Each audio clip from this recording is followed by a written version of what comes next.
Nearly 800,000 people die from heart disease in the U.S. each year. And according to a new study from the CDC, a contributing cause remains unchecked in Americans. According to the study, nearly 45% of people with high cholesterol are not on medication to control it.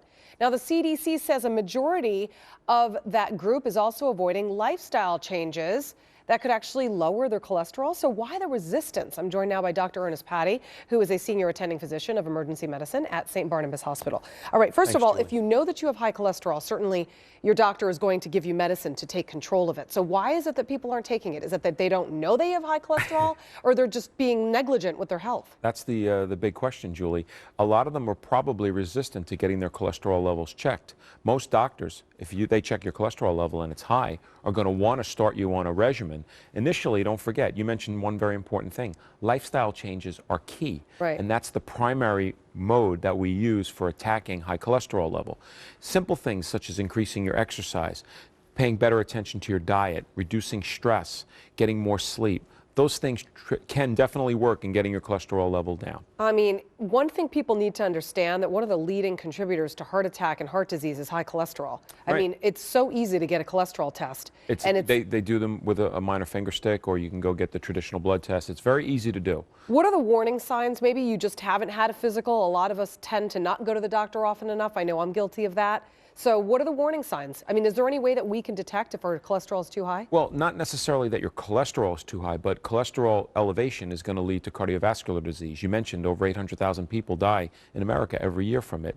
So folks who are at risk for cardiovascular illness. I mean, look at your family history. Look at your parents and your siblings. But also what you have to worry about is any type of chest pain, shortness of breath, things like that. And if you're diabetic, you really need to pay attention to your cholesterol What's a level. medication regimen like? I mean, is it a difficult program to stick to? It's not necessarily a difficult program if you're on a statin. Statins are the main class of drugs that we use. The problem is there are side effects to these statins, mainly extreme fatigue in some cases, muscle aches. People don't like taking them when they don't feel good. And that's why the doctors initially stress lifestyle changes first, see how we do, and then if we have to add the statin, they'll add the statin in, unless you're in the high risk group. Any negative side effects, and what are the dangers of going off of it? Well, any medication that you're on for a regular period of time, you don't just want to stop it abruptly, you know, because then you might have a rebound effect with your cholesterol bouncing back up. Also remember, genetics play an important role. That's why it's important to know your family history and discuss this with your doctor. All these things contribute to the overall picture, which is going to increase your health if you attack it with a multi-faceted approach. Would you say that more and more people actually have higher cholesterol now than they did back in the day when we ate purer foods, now that everybody is eating all these saturated and chemical-riddled products, I mean, overproduced products? I'm not qualified to give you a definite answer on that, but what I will say is you bring up a good point. Processed foods and lack of exercise and physical activity have all increased the rise in cholesterol levels in Americans. Obesity, look at all the folks who aren't working out.